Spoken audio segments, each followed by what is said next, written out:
ओम शांति। दुआओं के इस सेशन में आप सभी आत्माओं का स्वागत है। आप सभी आत्माएं बहुत अच्छी हैं, बहुत प्यारी हैं, जो डेली का टास्क भी बहुत अच्छे से कंप्लीट कर रही है।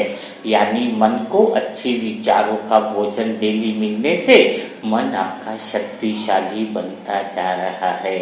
तो क्यों नहीं शक्तिशाली मन से हम बहुत पावरफुल योग भी लगाना चालू करते।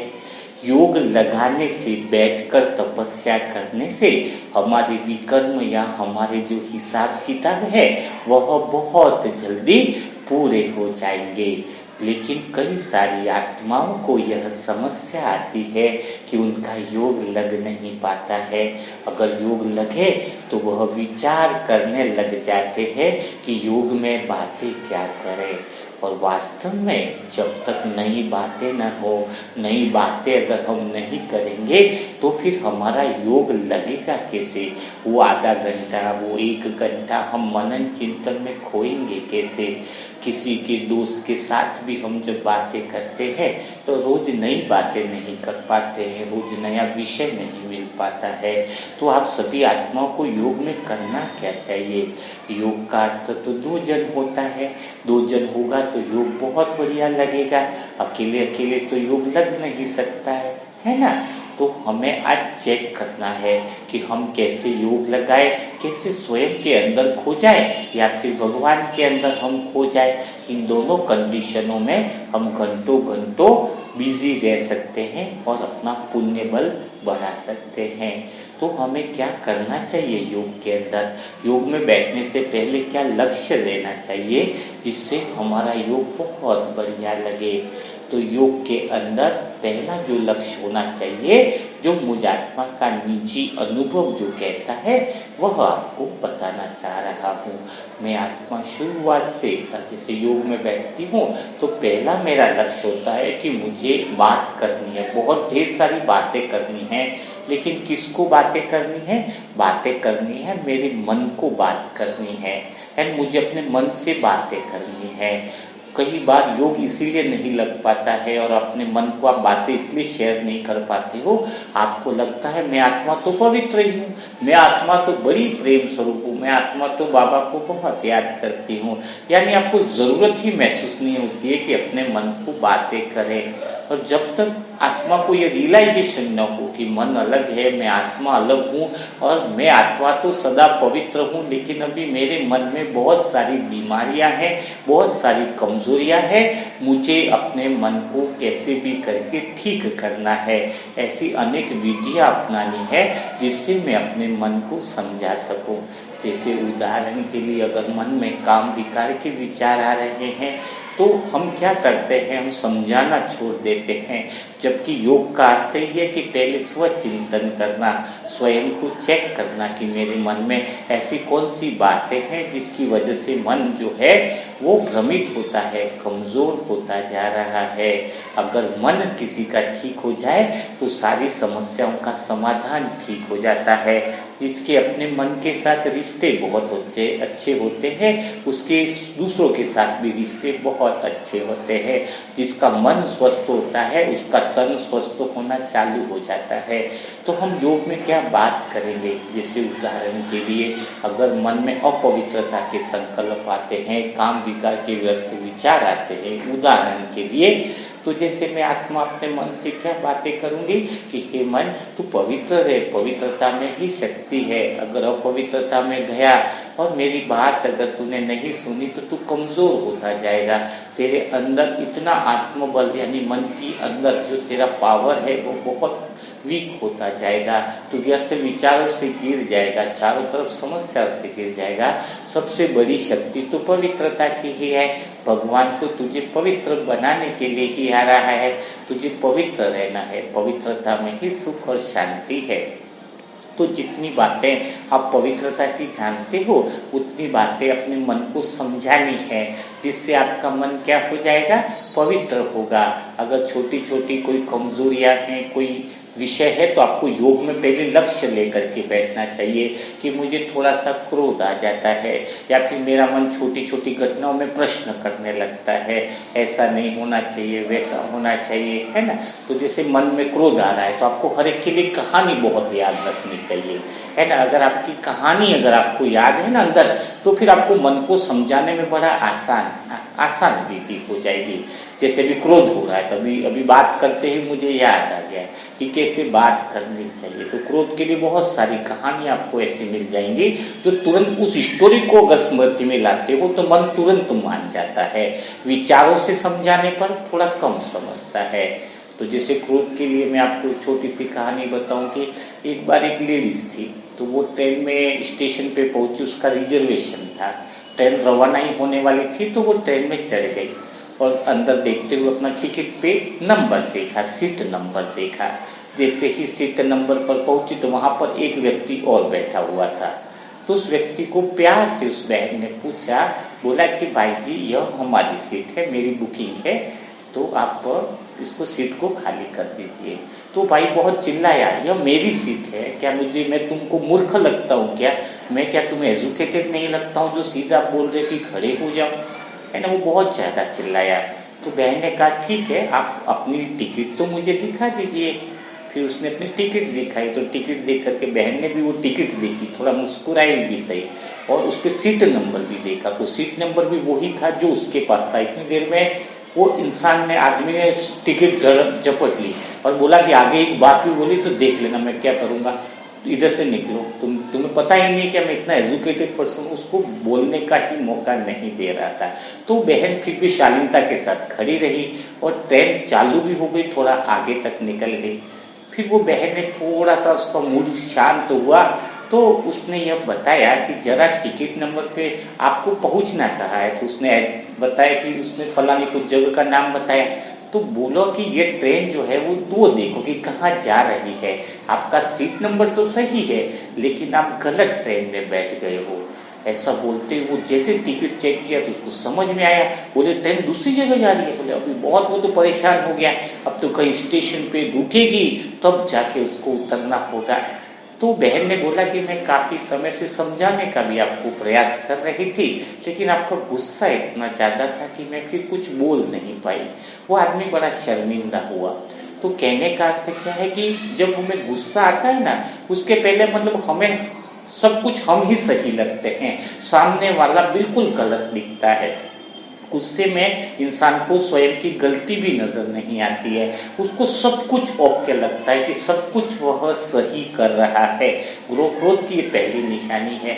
तो जैसे हम क्रोध की बात करते हैं तो तुरंत मन को जब हम समझाते हैं कि तुम्हें क्रोध नहीं करना है, तो तुरंत वो स्टोरी याद आ जाती है। जैसे वो स्टोरी याद आ जाती है तो मन तुरंत समझ जाता है, मन को वो स्टोरी की याद दिला दो कि देखो ट्रेन में ये व्यक्ति कितना गुस्से के कारण उसका वो दूसरी ट्रेन भी छूट गई, वापस उतरना पड़ेगा, दूसरी ट्रेन से जाना पड़ेगा। तो छोटा सा जिसके अंदर संयम नहीं है, आंसर देने के अंदर 1 मिनट का भी अगर कोई इंसान पॉज कर ले, रुक ले और देख ले, अपने आप से पूछ ले, सत्य क्वेश्चन कर ले कि कहीं मेरी गलती तो नहीं है, कहीं मैं कुछ गलत तो नहीं कर रहा हूं, तो वह फिर आत्मा जो है वो सुधर जाएगी, यानी अपना मन जो है वो सुधर जाएगा। तो इस तरीके से हमें योग में यही लक्ष्य होना चाहिए कि हम घंटों घंटों पहले ये बात करें। और जब आपको पता है, जब हम अपने मन से बातें करते हैं कि तुझे क्रोध नहीं करना है, एक चुप सो सुख, जितना तुम मुख को बंद रखोगे उतना ही सुखी हो जाओगे। यानी ज्यादा न बोलना, न ज्यादा विचार करना। कहते हैं ना कि जो आत्मा मुख से नहीं बोलती है ना, वो आधी परेशानियों से बच जाती है, 80% परेशानियों से बच जाती है। तो इस तरीके से जब हम मन से बातें करते हैं तो कोई तीसरा आता ही नहीं है। मेरा तो यह स्वयं का अनुभव है कि कई लोग कहते हैं कि तीसरा आ जाता है, हमारा मन भटक जाता है, मन कहीं चला जाता है। मन इसलिए चला जाता है, जैसे हम 3 व्यक्ति बात कर, जैसे मेरे कोई दोस्त आया सामने, मैं दोस्त से बात ही नहीं कर रहा हूँ, मैं अपने अपने मर्जी में बिजी हूँ, मैं अपने फोन कॉल लगा रहा हूँ, ये कर रहा हूँ, तो क्या वो सामने वाला दोस्त तो रुकेगा क्या मेरे पास? आप खुद पूछो। वो दोस्त तो स्वयं चला ही जाएगा, वो बोलेगा इसको तो मेरी फिक्र ही नहीं है, इसको तो मेरी रेपुटेशन ही नहीं है, तो वो दोस्त चला जाएगा। इन द सिमिलर वे आप अपने मन से बातें ही नहीं कर रहे हो तो मन तो जाएगा ही नहीं इधर उधर। अभी देखो मैंने जैसे अपने मन से बातें करी तो मुझे और किसी की याद ही नहीं थी, ये भी नहीं पता कि मैं आपकी क्लास ले रहा हूँ या रिकॉर्डिंग कर रहा हूँ, ये भी कुछ मुझे नहीं पता। मैं तो अपने मन में खो गया था, अपने मन को सुधारने के अंदर खो गया था। तो भला घंटों घंटों हम तो ऐसे ही खो जाते हैं। तो जब आप अपने मन से बातें करोगे तो मन कहीं नहीं जाएगा। आप मन को छोड़कर अपने मामा काका बाबा ऑफिस कर्मचारी बीवी बच्चे इन सबको लेकर के आ रहे हो तो फिर मन रुकेगा कहाँ? मन तो जाएगा इधर उधर, कहीं पर भी जाएगा। ओके, तो जब आप यह अटेंशन देते हो योग के अंदर कि मैं अपने मन से बातें कर रहा हूं, तो मन का हिम्मत नहीं है कि फिर वो कहीं जा सके, कोई चांस ही नहीं है कि वो कहीं जा सके। और फिर आपका मन मनाभव हो जाएगा तो मध्या जीव भव तो स्वतः ही हो जाएगा। तो इस बात का अटेंशन तुम्हें देना है, अपने मन पर तुम्हें ध्यान देना है और अपने मन से बातें करनी है। दूसरी जो बात है, योग में हमें किससे और क्या बातें करनी है? तो योग में हमें बातें करनी है भगवान के साथ सर्व संबंधों से। एक तो आपको बताया, क्या बताया? एक तो स्वयं के साथ बात करना सिखाया, दूसरी बातें करनी है भगवान के साथ तो सर्व संबंधों से। अब सर्व संबंधों से बातें कैसे करेंगे? ऐसा नहीं बोलना है कि मेरे प्यारे दोस्त ये कर ले वो कर ले वो कर ले, चलो उधर घूमने जा रहे उधर घूमने जा रहे, है ना। एक्चुअल में देह से ऊपर होकर के आत्मिक संबंध से भगवान से बातें करनी है। यानी आत्मा के संबंध में वो हमारा दोस्त है, आत्मा के संबंध में वो हमारा साजन है, आत्मा के संबंध में वो हमारा टीचर है, आत्मा के संबंध में सतगुरु है। तो जब आत्मा के संबंध में तुम बातें करते हो, देह के रूप में संबंध बना के बातें करोगे तो योग नहीं लगेगा। पावरफुल योग की जो परिभाषा जो है, बाबा क्या कहता है? देह और देह के संबंधों को भूलकर मुझे याद करो, है ना। तो भगवान के साथ भी सर्व संबंध है, तो बात कैसे करोगे? तो सभी संबंधों के साथ एक एक गुण को जोड़ देना है आपको। कैसे एक एक गुण को जोड़ देना है? जैसे मुझ आत्मा ने क्या कर रखा है? दोस्त के साथ पवित्रता का संबंध जोड़ रखा है, साजन के साथ मैंने प्रेम का संबंध जोड़ रखा है, मीठे बाबा जो बाप के रूप में है उनसे मैंने शांति के रूप में संबंध जोड़ रखा है, टीचर से मैंने ज्ञान के संबंध में जोड़ रखा है संबंध जो है वो। तो फिर हम ऐसे सातों जो संबंध हैं आपके बाबा के साथ, सातों गुणों के संबंध, सातों जो संबंध है उनके साथ जोड़ दो। और फिर बातें कैसे होंगी? जैसे दोस्त के साथ पवित्रता का संबंध है, तो मैं अपने दोस्त से बातें कैसे करूंगी? मैं आत्मा बहुत प्यार से बातें करूंगी दोस्त के साथ, फिर मैं पवित्रता की ही बात करूंगी, क्योंकि प्रेम की बात तो मैं साजन के साथ करूंगी। तो मैं आत्मा दोस्त को क्या बोलूंगी बातें करते हुए? हे मेरे प्यारे दोस्त, मेरे दिल के अजीज दोस्त, हे पवित्रता के सागर, हे मेरे दोस्त, तेरे संग में रहने से मेरे अंदर भी पवित्रता आ गई है। और बोला पवित्रता क्यों नहीं आएगी? दोस्त के संग का रंग तो लगेगा ही ना।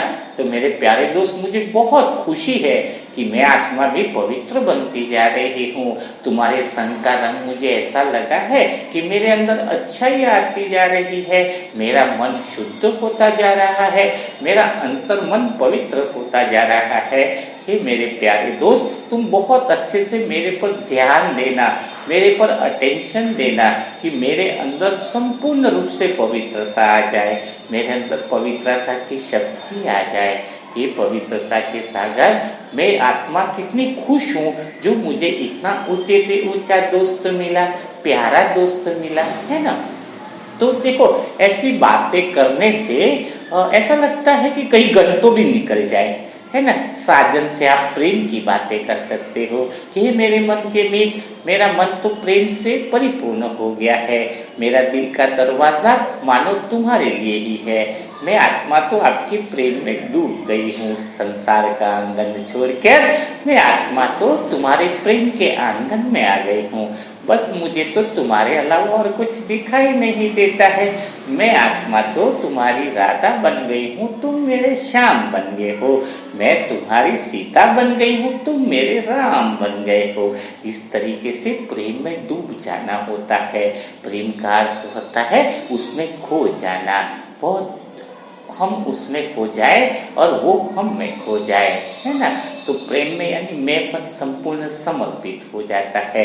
वैसे ही बात है जब तुम्हें शांति की जरूरत है, साजन से बोलो हे साजन, मैं आत्मा अब बाबा से मिल करके आती हूँ। फिर बाबा को सारी बातें सुनाओ, है ना, कि आज मैं दोस्त से मिला था मीठे बाबा, दोस्त से मुझे पवित्रता की शक्ति मिली, बड़ा आनंद आ गया, लेकिन आपसे तो मुझे शांति की शक्ति मिलती है।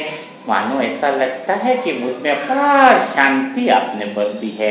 मेरे प्यारे बाबा, आपका लाडला बच्चा यही चाहता है कि आप उसके अंदर इतनी अपार शांति भर दो कि वह उस शांति में, अब उस शांति में बिल्कुल डूबा हुआ रहे, मोहन में डूबा रहे, आने वाली अन्य आत्माओं को भी शांति की शक्ति को प्रदान करे, है ना।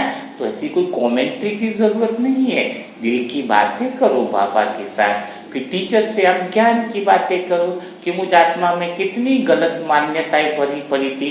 हे मेरे प्यारे टीचर, हे ज्ञान सूर्य, तुमने तो मेरे अंदर अज्ञानता के अंधकार को मिटा दिया है। वास्तव में अभी भी मुझे बहुत कुछ सीखना बाकी है, तो कुछ ज्ञान की किरणें ऐसी फैला दे मेरे अंदर कि मेरा तीसरा नेत्र पूरा ही खुल जाए, मुझे ज्ञान की समझ आ जाए, रिश्तों की समझ आ जाए, सब बातों की परखने की शक्ति आ जाए। इस तरीके से आप टीचर से बातें कर सकते हो, सतगुरु से बातें कर सकते हो। एक एक गुण जो है वो आप सबके साथ जोड़ दो, है ना। टीचर हो गया, सखा हो गया, है ना, बच्चे का संबंध हो गया, बच्चे का संबंध में आप शक्ति का संबंध जोड़ सकते हो। बच्चा साथ में तो शक्ति का अनुभव होता है और आगे आपका फ्यूचर भी सुरक्षित है, क्योंकि बच्चा आपका बहुत लायक बच्चा है ना। तो उस तरीके से आप सर्व संबंध बनाकर भगवान से बातें करो तो बड़ा मजा आएगा। तो आज आपने क्या सीखा? एक तो स्वयं से बातें करनी है, अपने मन को समझाना है, और दूसरा आपने सीखा भगवान के साथ सर्व संबंधों से कैसे गहराई में बातें हो सकती है। तो यह दोनों बातों को अटेंशन रखोगे तो आपके विकर्म बहुत जल्दी विनाश हो जाएंगे और आप जल्दी से अपनी समस्याओं के समाधान तक पहुंच जाओगे।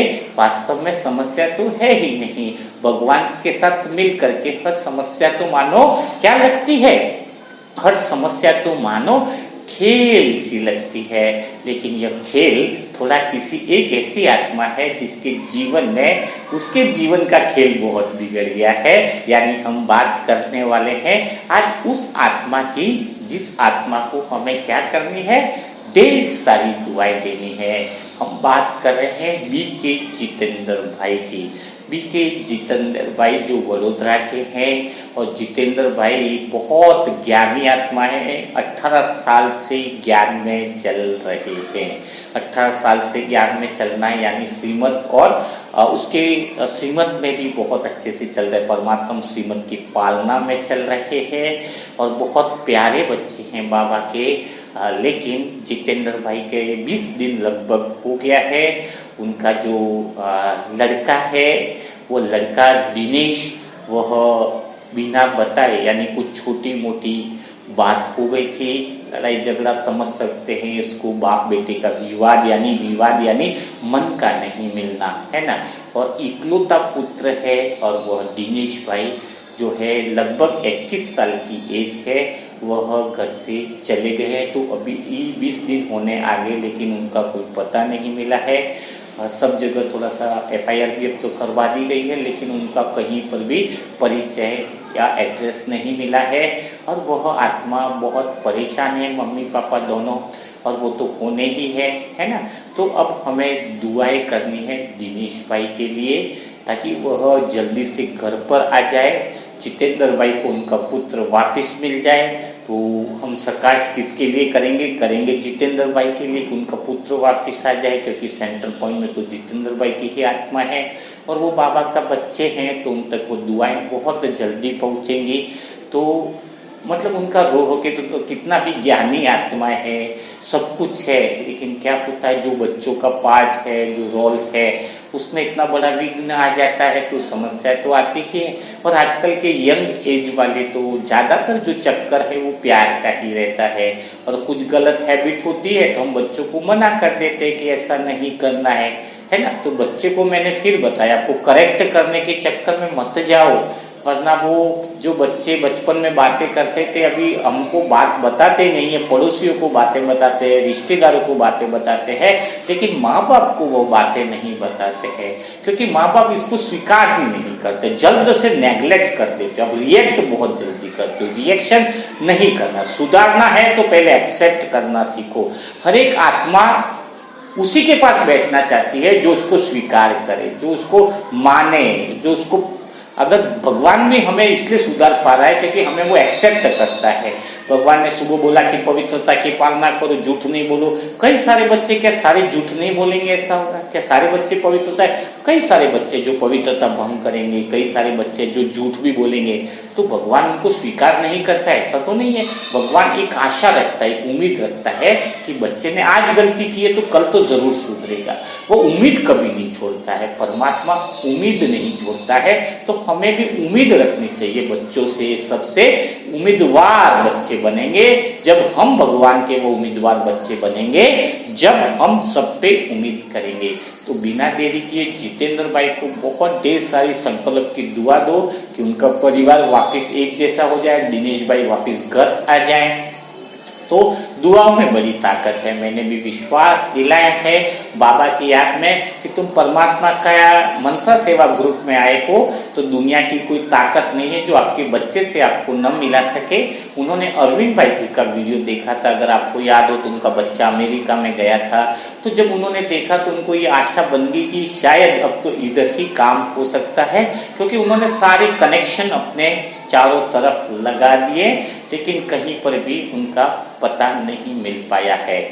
और मुझ आत्मा ने मनसा सेवा ग्रुप की आत्माओं की तरफ से, बाबा की तरफ से, अमृत वेला की तरफ से उनको प्रॉमिस किया है कि दुनिया की कोई भी ताकत बच्चे को तुम्हारा मिलने से नहीं रोक सकती, क्योंकि उस आत्मा में पुण्य का बल है और वो बच्चा वापिस आपके पास आ जाएगा।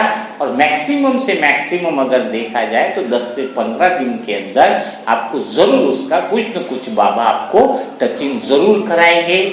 और अब ये बात डिपेंड करती है, क्योंकि टाइम पीरियड दे दिया गया है 10 से 15 दिन, नहीं तो फिर हम कहेंगे कि ढूंढ रहे हैं, आ रहा है तो 1 साल लग जाएगा, 10 साल लग जाएगा, 20 साल लग जाएगा, संगम युग निकल जाएगा, तो कुछ फायदा नहीं। तब तक तो ये रो रो करके भी उनकी मम्मी जो है, वाइफ जो है, वो ज्यादा है। जितेंद्र जी को तो ज्ञान है, थोड़ी समझ है, तो ड्रामा को भी समझ पा रहे हैं, लेकिन उनकी युगल है वो ज्ञान में नहीं है, तो उनका तो रो रो के बुरा हाल है, एक एक पल निकलना मुश्किल है। तो फिर जब मेरी उनसे बात हुई तो मैंने कह दिया है कि आप 10 से 15 दिन तक परमात्मा को भोग लगाओ, बाबा को याद करो।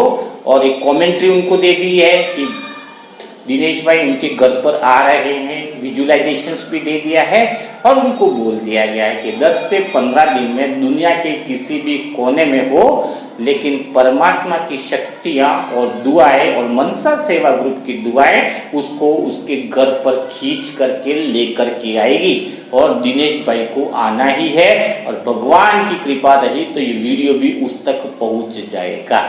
तो बिना देरी किए हमें दिनेश और जितेंद्र भाई को बहुत ढेर सारी दुआएं देनी है कि उनका घर वापस बच जाए, उनका लड़का उनको मिल जाए। तो कल फिर हम, अच्छा जो नई आत्माएं हैं जो हमेशा हम बोलते आए हैं, वो अगर ग्रुप में जोड़ना चाहते हैं तो उनके लिए मोबाइल नंबर है 7202921969।